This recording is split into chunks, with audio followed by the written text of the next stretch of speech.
कच्छ दौरे पर गृह मंत्री राजनाथ सिंह को जवान ने पहनाया जूता, देश की सेना का हुआ अपमान।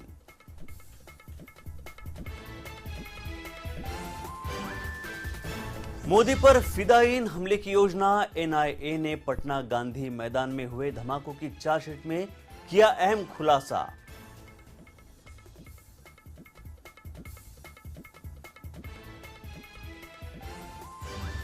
आतंकी संगठन आईएसआईएस पर अमेरिका करेगा कार्रवाई, राष्ट्रपति बराक ओबामा ने कहा हम आईएसआई को मिटा देंगे।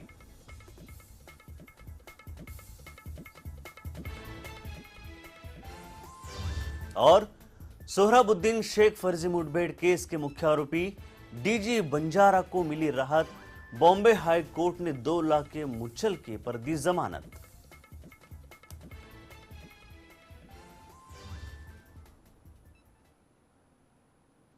नमस्कार, गुड मॉर्निंग, सुप्रभात। आप देख रहे हैं लेमन न्यूज में आपके साथ नितिन माधव। कुछ खास खबरों के साथ शुरू करते हैं आज का खबरों का सिलसिला।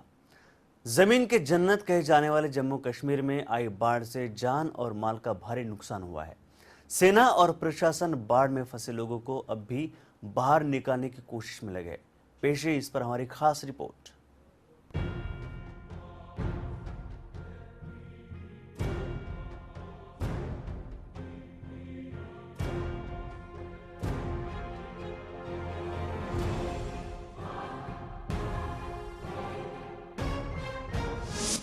जम्मू कश्मीर में सेना के 30,000 जवान बचाव अभियान में शामिल। वायुसेना के 79 छोटे बड़े विमान राहत बचाव कार्य में शामिल। अब तक 70,000 लोगों को सुरक्षित स्थानों पर पहुंचाया गया। श्रीनगर के प्रभावित इलाकों में जल स्तर 4 फुट तक गिरा। पानी में जानवरों के शव तैरते नजर आने लगे। अब बीमारियों का खतरा बढ़ने लगा।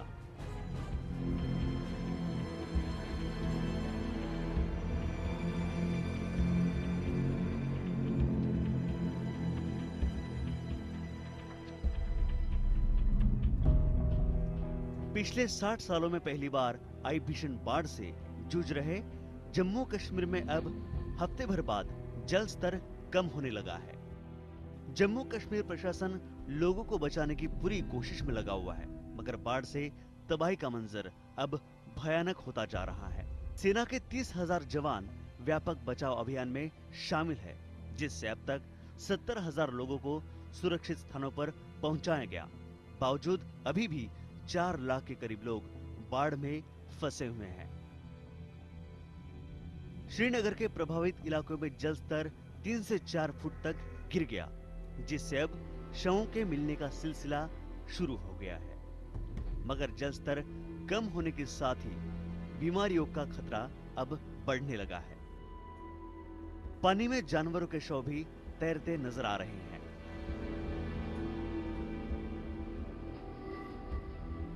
एक तरफ सेना के जवान अपनी जान पर खेलकर भीषण बाढ़ में फंसे लोगों की जान की रक्षा कर रहे हैं, वहीं 1,000 से ज्यादा फौजी और उनके परिवार श्रीनगर के अलग अलग सैन्य कैंपों में बगैर खाना पानी के फंसे पड़े हैं।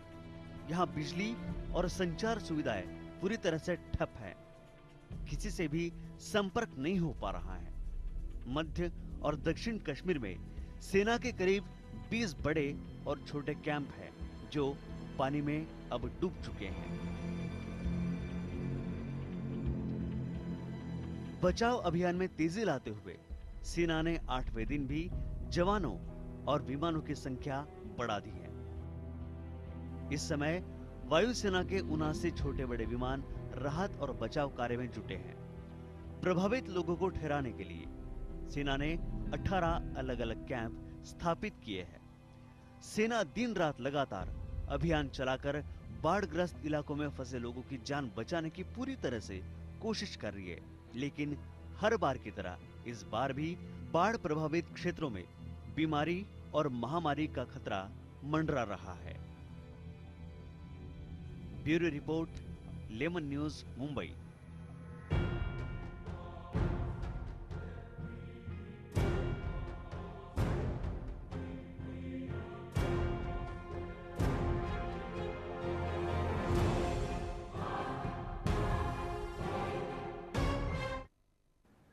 चीन के राष्ट्रपति 3 दिन के दौरे पर भारत आने वाले हैं। चीनी राष्ट्रपति का ये दौरा पीएम नरेंद्र मोदी के गृह राज्य गुजरात के लिए काफी लाभदायक साबित हो सकता है। सूत्रों ने बताया कि चीनी राष्ट्रपति 17 सितंबर को गुजरात के एक दिवसीय दौरे पर जाने वाले हैं। इस दौरान जिनपिंग गुजरात सरकार से कई बड़े प्रोजेक्ट पर समझौता करने वाले हैं। चीन भारत में निवेश करने को आतुर बताया जा रहा है। इसके पीछे मोदी और जापान की बढ़ती दोस्ती के साथ चीन के माल की खपत को बताया जा रहा है। चीन भारत को अपने लिए सबसे बड़े बाजार के रूप में देख रहा है। 17 तारीख को चाइना के प्रेसिडेंट आने वाले हैं। चाइना के जो प्रेसिडेंट आने वाले हैं वो 2:30 बजे आएंगे 17 तारीख को, और इसके बाद जो एमओयू वगैरह साइन करना है वो साइन करेंगे, और एक डिनर होगा पीएम की ओर से, और बाद में शाम को 6 बजे 7 बजे।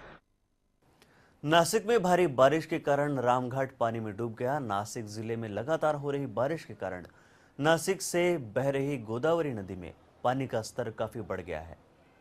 सुरक्षा के लिए गंगापुर बांध से लगातार पानी छोड़ने से नदी में बाढ़ आने से रामघाट पूरी तरह से डूब गया। इससे यहां होने वाली पूजा विधि पर भी काफी असर पड़ा है। यह धार्मिक विधि करने के लिए आने वाले देश भर के श्रद्धालुओं को निराश होकर लौटना पड़ रहा है।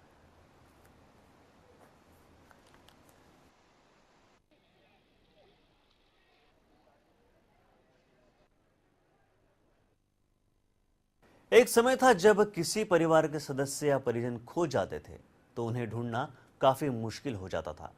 कई बार ऐसा भी होता है कि मिलने की गुंजाइश न के बराबर होती है, लेकिन सोशल नेटवर्किंग साइट और नए नए मैसेज ऐप्स ने लोगों को राहत दी है। जी हां, मायानगरी मुंबई में एक ऐसा ही वाकया सामने आया जहां 2 साल की मासूम बच्ची खेलते खेलते दूर निकल गई और अपने पिता से अलग हो गई। बच्ची सड़क पर खड़े होकर रोने लगी। वहीं मुंबई पुलिस के एक बहादुर जवान ने बच्ची को देखा और उससे मिला, और पुलिस ने बच्ची को इसके मां बाप तक पहुंचा दिया, वो भी व्हाट्सएप के जरिए। ढूंढे पूरा घर घर घूमे, बारिश होने लगी, फिर हम लोग को पूरा घर घर पूरा चाली पूरा गली गली घूमे। उसके बाद इतला हुआ कि नहीं मिली, तो फिर हमको फिर गए पुलिस चौकी, मालूम पड़ा कि कादेवली पुलिस चौकी पे मिल गई है। फिर भाग के कहा कादेवली चौकी पे, फिर पुलिस वाले ने दिया हमें, फिर सब करके। साहिबा नाम की लड़की लालचीपाड़ा एरिया में गुमशुदा हमको मिल गई थी। वो लड़की के बारे में हमने उसको बहुत सारी पूछताछ करने के बावजूद भी वो लड़की अपना घर का पता या नाम बता नहीं सकी थी। फिर हमारे पास एक व्हाट्सएप का ग्रुप था, पुलिस मीडिया के साथ में जो व्हाट्सएप का ग्रुप था, वो ग्रुप में हमने उसका फोटो लोड कर दिया और सब ग्रुप को तुरंत उसका मैसेज फॉरवर्ड कर दिया। जैसे ग्रुप में मैसेज पास हो गया, वैसा ही पुलिस और मीडिया के जो दोस्त लोग या पब्लिक के जो जानकार हमारे ग्रुप में जो लोग हैं, वो लोगों में से वो फोटो उसके बाप को दिखा दिया, और वो बाप तुरंत ढूंढते ढूंढते हमारे पास आ गया और उसकी बच्ची उसके कब्जे में। राजकोट जिला पुलिस ने एक हथियार के आरोपी को गिरफ्तार किया। दरअसल हथियार चोरी को अंजाम देने वाले शख्स ने हथियार मालिक को ही टारगेट करते हुए उनके हथियार के बदले 1 करोड़ की रकम की मांग की, लेकिन हथियार मालिक ने इतनी बड़ी रकम देने से साफ मना कर दिया और बात घूमते हुए 5 लाख तक पहुंच गई। आरोपी ने दूसरी बार सुबह हथियार मालिक को फोन किया और 5 लाख के बदले हथियार ले जाने को कहा। इसके लिए आरोपी ने राजकोट के कालवाड़ रोड पर 2-3 जगह भी बताई, लेकिन आखिर में आरोपी ने यूनिवर्सिटी रोड पर एक जगह बताई और वहीं पर 5 लाख रुपए की बैग को रखने के लिए कहा। वहीं दूसरी ओर पुलिस भी वहां पहले से तैनात थी और आरोपी को गिरफ्तार कर लिया। पिछले 18 तारीख को मेटोडा जीआईडीसी एरिया में एक बंद मकान में चोरी हुआ था और वो चोरी में 2 वेपन गए हुए थे। वो दोनों वेपन की तलाश में राजकोट रूरल पुलिस लगी हुई थी। उस दौरान 8 तारीख को फरियादी के मोबाइल पे एक फोन आता है कि आपके पास आपके जो वेपन चोरी में गए हैं वेपन मेरे पास वेपन है, अगर आप वापस चाहते हो तो मुझे 1 करोड़ रुपया दीजिए। ये बात फरियादी लोधिका पुलिस को बताता है और वहाँ से एलसीबी एसओजी तक बात आती है। सब पूरी टीम बना के में एक्टिव होते हैं, उसके साथ नेगोशिएशन चलता है और लास्ट में 5 लाख में वेपन देने के लिए तैयार होता है। उसकी बुलाई जगह पे हम जाते हैं, उसमें लगभग 2-3 घंटा हमको घुमाता फिराता है और लास्ट में वो मोबाइल स्विच ऑफ, मैं थैला कलेक्ट कर लेता हूँ और आपको हथियार 1 घंटे के बाद मिल जाएंगे। फरियादी के पास थैला था जिसमें कागज के टुकड़े भरे हुए थे, वो थैला वहाँ रख दिया गया जाता है, चारों ओर पुलिस को छिपा दिया जाता है। वो आदमी थैला लेने के लिए आता है, उसको दौड़ के पकड़ लेते हैं और उसको पकड़ने के बाद उसकी पूछताछ में बोलता है कि उसने मेट्रोडा में कहीं हथियार छुपाए हुए हैं, वहाँ से दोनों हथियार ओरिजिनल हथियार रिकवर होते हैं। आरोपी पहले तो मेरे पास 1 करोड़ रुपए का डिमांड कर रहा था कि भाई मेरे को पैसा दो, मैं आपका काम करो दे दूँ, मैं आपको आपका हथियार दिलवा देता हूँ। मैंने सोचा भाई 1 करोड़ रुपये तो कैसे निकालेंगे, 1 करोड़ रुपये थोड़ा किसी के हाथ में भी रहता है। मैंने सोचा यार कुछ बीच वाला रास्ता निकला तो किसी को भी पूछ ले मैं क्या हूँ, क्या है, कैसा है, क्या तरीके से है, तो इस हिसाब से बाद में 5 लाख रुपए में बार्गेनिंग हुआ। सौंप दिया। पुलिस ने छानबीन में पता चला कि इस पार्सल में एक बम था। पुलिस ने तुरंत बॉम्ब स्क्वाड को इत्तला कर दी और उसे डिफ्यूज कर दिया गया, जिससे बॉम्ब को डिफ्यूज करने के बाद आरोपी को गिरफ्तार कर लिया गया। ये मूलतः राजकोट का रहने वाला है, इसका नाम भरत है। इस पार्सल को भेजने का उसका मकसद था प्यार में मिली नाकामयाबी। बकौल आरोपी धर्म मुरारी की बेटी से आरोपी की दोस्ती थी, लेकिन इनके परिवार वालों की नाराजगी के चलते ये रिश्ता आगे नहीं बढ़ पाया, इसलिए उसने ये कदम उठाया। ये जो द्वारका पोस्ट ऑफिस से एक पार्सल बम जो मिला है, उसमें 9 तारीख को एक पार्सल द्वारका पुलिस स्टेशन में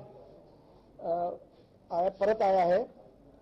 इस इंफॉर्मेशन के तौर पे लोकल पुलिस और वहां पहुंच गई। उसके बाद में उन्होंने सीनियर पुलिस अधिकारी एसपी देवभूमि द्वारका को बताया, तो एसपी देवभूमि द्वारका श्री पटेल और उनकी टीम एसओजी एलसीबी सबकी टीम वहां पहुंच गए और वहां उन्होंने जाके देखा तो पहले उनको उसको ये बॉम्ब जो था उसको पार्सल था उसको उन्होंने सेव करवाया, सैंडबैग्स वगैरह लगा के। बाद में उन्होंने लगा तो उससे बीडीडीएस टीम और एफएसएल को बुलवाया।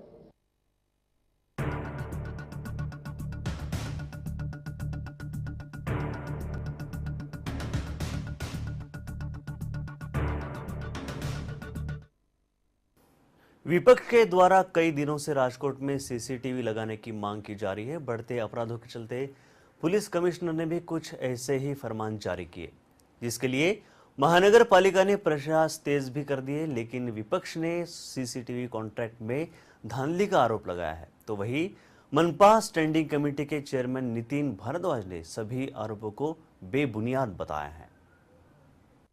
एक स्टैंडिंग की भी सभ्य हूँ, हमारे स्टैंडिंग के 2 सभ्य हैं, मैं और वसराम भाई दोनों हैं।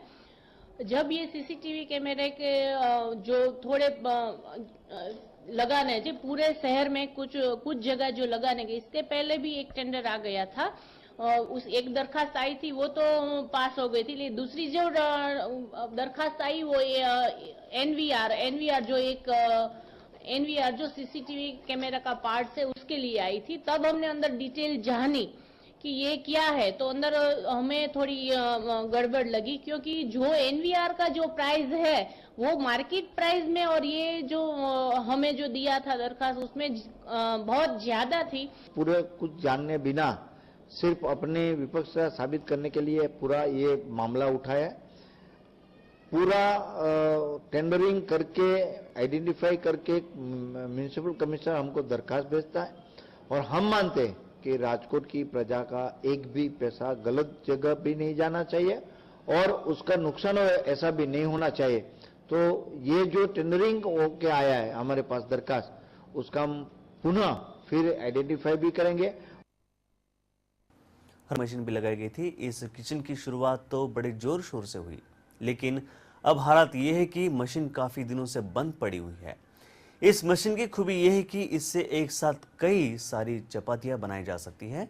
जहां विपक्ष की नेता गायत्री वाघेला प्रशासन पर लापरवाही का आरोप लगा रही हैं, तो वहीं महानगर पालिका के स्टैंडिंग कमेटी के चेयरमैन नितिन भारद्वाज ने जल्द ही इस मशीन को ठीक कराने का आश्वासन दिया है। थोड़े दिनों पहले ही ये इतनी अत्यंत आधुनिक जो बोलते हैं कि मध्याह्न भोजन के लिए जो हमने किचन बनाए, वहाँ ये जब वो तो मैं वहाँ तो इतना त्रुटि है कि वो हम बोल भी नहीं सकते, क्योंकि अभी अभी जितनी स्कूल में से हमें मैसेज मिला है तो वहाँ स्कूल में 2-2, 3-3 महीने से चपाटी भी नहीं मिली है। तब हमने कमिश्नर साहब को भी पूछा और वहां से पूछा तो हमें इतना मालूम पड़ा कि जो चपाटी बनाने का जो मशीन है वो इतने लाखों रुपए का जो अत्यंत आधुनिक जो किचन बनाना है उसमें जो इतने हजार रुपए का जो मशीन है वो 2 महीने से मशीन है वो बंद है। वो जब हमने इंस्टॉल किया तब ठीक ठाक चल रहा था, लेकिन करीबन 1 महीने से हमको ध्यान पे आया है, तो जिसने ये इंस्टॉल किया था उसको कंपनी को बुला के हमने नया मशीन डालने का उसको ऑर्डर भी दे दिया है और तुरंत ही उसकी जिम्मेदारी रहती है, तो वो जिम्मेदारी के ऐसी व्यवस्था भी हमने सूचना उसको दे दी है। मशहूर अभिनेता और पूर्व सांसद परेश रावल ने अचानक अहमदाबाद के कालूपुर के रेलवे स्टेशन का दौरा किया। परेश रावल ने अधिकारियों से साफ सफाई को लेकर काफी सवाल भी किए और परेश रावल ने सीसीटीवी के मॉनिटरिंग रूम का भी दौरा किया और पूरी तरह से सिस्टम को समझा। परेश को देखने के लिए वहां अच्छी खासी भीड़ जमा हुई थी, जिसे काबू करना पुलिस के लिए काफी मुश्किल हो गया था।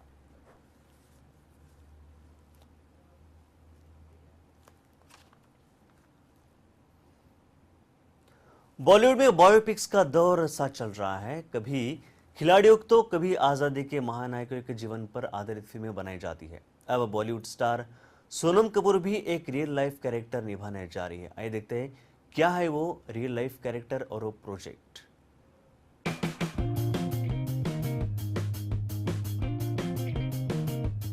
अपनी मासूमियत भरी अदाकारी से लाखों दिलों की धड़कन बन चुकी हैं सोनम कपूर। सिंपल ब्यूटी से लेकर स्टाइल डीवा तक का खिताब अपने नाम कर चुकी हैं ये मोहतरमा। अपनी अपकमिंग मूवी खूबसूरत को लेकर काफी सुर्खियां बटोर रही हैं सोनम। अब सुनने में ये आया है कि सोनम अब कैनवस पर रंगों की जादूगरी दिखाने वाली है। जी हाँ, सिल्वर स्क्रीन पर वो निभाने वाली है अमृता शेरगिल का किरदार। आपको बता दें कि अमृता शेरगिल एक जानी मानी पेंटर थी। इंडिया और फ्रांस में इन्होंने अपना ज्यादातर टाइम बिताया है और महज 29 साल की उम्र में इनकी मौत हो गई थी। इस बायोपिक में अमृता की फैमिली, लव, फ्रेंड और टीचर हर पहलू को छुआ जाएगा। अमृता की पेंटिंग्स दुनिया भर में मशहूर है। सोनम खुद भी इस रोल को लेकर काफी एक्साइटेड हैं और उन्हें उम्मीद है कि सिल्वर स्क्रीन पर अमृता शेरगिल के रोल में उन्हें काफी पसंद किया जाएगा। शिल्पा रोंगे, लेमन न्यूज, मुंबई।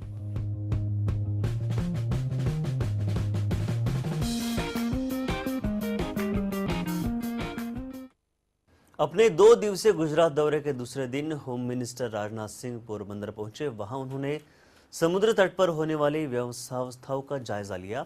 उसके बाद वो सीमावर्ती इलाके कच्छ में भी गए। वहां जाकर बीएसएफ के अधिकारियों से बातचीत उन्होंने की। वहीं जब जम्मू कश्मीर में आई आपदा के बारे में राजनाथ सिंह से पूछा तो उन्होंने कुछ कहा, सुनते हैं खास रिपोर्ट के जरिए।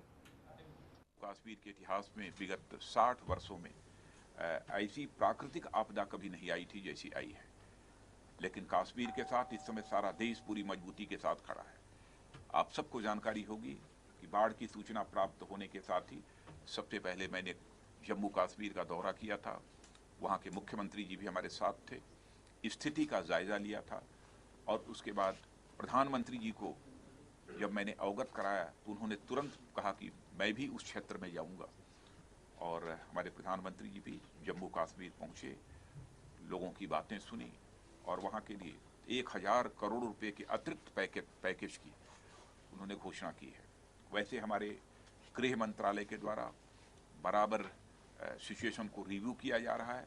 हमारे गृह मंत्रालय के अफसर्स की टीम वहीं पर इस समय बैठी हुई है और सारी स्थिति का जायजा ही नहीं ले रही है, बल्कि जो लोग बाढ़ में फंसे हुए हैं उनको कैसे रेस्क्यू किया जा सकता है, कैसे बाढ़ से पीड़ित लोगों को मैक्सिमम रिलीफ दी जा सकती है, यह सब लगातार हमारे गृह मंत्रालय के लोग वहाँ के राज्य सरकार से मिलजुल कर लोगों तक पहुँचाने की कोशिश कर रहे हैं। आज ही हमारे होम सेक्रेटरी श्री अनिल गोस्वामी भी सीधे वहाँ जा रहे हैं कश्मीर वैली और उनको भी कहा गया है कि वह वहाँ पर 2 दिन, 3 दिन, 4 दिन जो भी रुकने की आवश्यकता हो वहाँ रुकें और यह इंश्योर करें कि वहाँ के लोगों को रेस्क्यू और रिलीफ प्रॉपरली मिल पा रही है कि नहीं मिल पा रही है।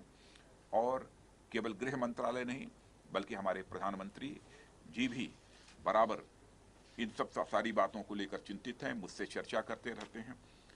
बल्कि उन्होंने कल स्वयं भी गृह मंत्रालय के अधिकारियों के साथ एक समीक्षा बैठक की है। वैसे अब तक माओइज्म की समस्या, जिसे नक्सलवाद कहते हैं बोलचाल की भाषा में, इससे निपटने के लिए जिस प्रकार एक कम्प्रिहेंसिव पॉलिसी अथवा कम्प्रिहेंसिव एक एक्शन प्लान होना चाहिए वो नहीं था, अथवा था तो उसे और अधिक ठीक करने की आवश्यकता थी।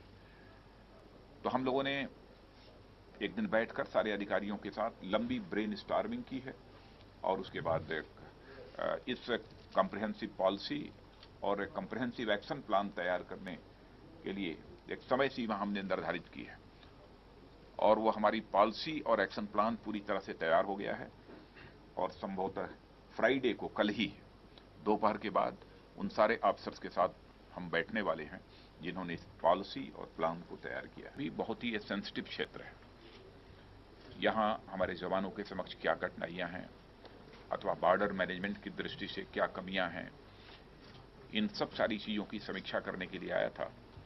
और कल जो हमारी रात्रि में बैठक थी उसमें सेना के भी, वायुसेना के भी, नेवी फोर्स के भी और साथ ही साथ हमारे बॉर्डर सिक्योरिटी फोर्स के भी अधिकारी मौजूद थे और कल बहुत लंबी बैठक चली। तो उसमें डिटेल यहाँ से सीमा सुरक्षा से संबंधित समस्याओं के संबंध में चर्चा हुई है। सब मिला जुलाकर मैं कह सकता हूं कि इस बार का दौरा जो यहाँ रहा है वो बहुत ही फ्रूटफुल रहा है। वही जब गृह मंत्री राजनाथ सिंह गुजरात के कच्छ के दौरे पर है, इस दौरान वो सेना के कैंप में पहुंचे जहां जवानों ने उनकी चप्पल उतारकर उन्हें जूता पहनाया। आप स्क्रीन पर देख सकते कि किस तरह से जवान ने उन्हें जूता पहनाया और इस तरह से जूता पहनाना ये एक प्रकार से सेना का और वर्दी का नुकसान या अपमान होता है।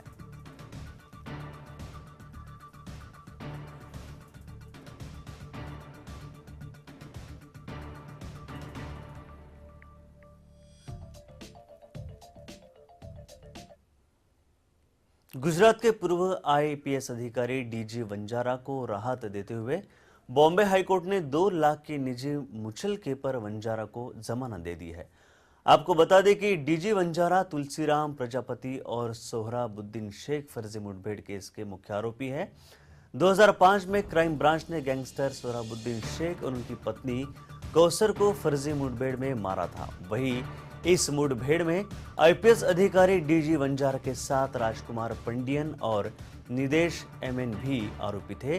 गौरतलब है कि सुप्रीम कोर्ट ने निदेश पर इस मामले को सुप्रीम कोर्ट ने बॉम्बे हाई कोर्ट में स्थानांतरित कर दिया गया है।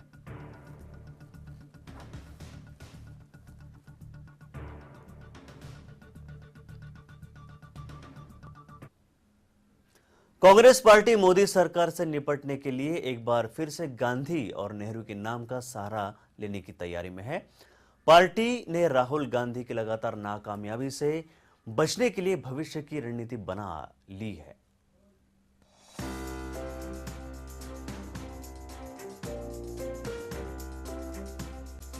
कांग्रेस में चल रहे आंतरिक संघर्ष के बीच मोदी सरकार के खिलाफ लड़ने के लिए कांग्रेस एक बार फिर गांधी और नेहरू के नाम का सहारा लेने के फिराक में है। पार्टी में आंतरिक कलह, संघर्ष और राहुल गांधी की लगातार नाकामी के बीच भविष्य की बात करने वाली कांग्रेस अब अपने अतीत पर दाव लगाने को मजबूर है। सरकार से लड़ने के लिए मुद्दे तलाश रही कांग्रेस योजना आयोग और विदेश नीति को लेकर मोदी सरकार पर हमले की तैयारी में है। पार्टी के कई नेता मोदी की खुलकर तारीफ कर रहे हैं। दिग्विजय सिंह जैसे नेताओं ने राहुल की तुलना मोदी को युवाओं में ज्यादा लोकप्रिय बताकर पार्टी को मुश्किल में डाल दिया है। मोदी सरकार को एकजुट करने में असफल कांग्रेस अब इतिहास के पन्ने खंगाल रही है। ऐसे में कांग्रेस नेहरू की 125वीं जयंती को एक मौके के रूप में देख रही है। पार्टी ने इसे साल भर चलने वाले कार्यक्रम के रूप में मनाने और देश भर में राजनीतिक अभियान चलाने का फैसला किया है। गौरतलब है कि कांग्रेस अध्यक्ष ने इस कार्यक्रम की तैयारी के लिए जो टीम बनाई है उसमें उनके और राहुल के करीबियों को जगह दी गई है। इस टीम में दिल्ली की पूर्व मुख्यमंत्री शीला दीक्षित, पार्टी के उपनेता आनंद शर्मा, जयराम रमेश, महासचिव मुकुल वासनिक और राहुल के करीबी मोहन गोपाल शामिल है। सरकार में रहने के दौरान नेहरू की 125वीं जयंती कार्यक्रम के लिए 100 करोड़ का बजट आवंटित किया था। हालांकि मोदी सरकार के 100 दिन पूरे होने के बाद भी पार्टी के लिए सरकार के खिलाफ खड़ा होना अब भी चुनौती बना हुआ है। Bureau report, lemon news, Mumbai.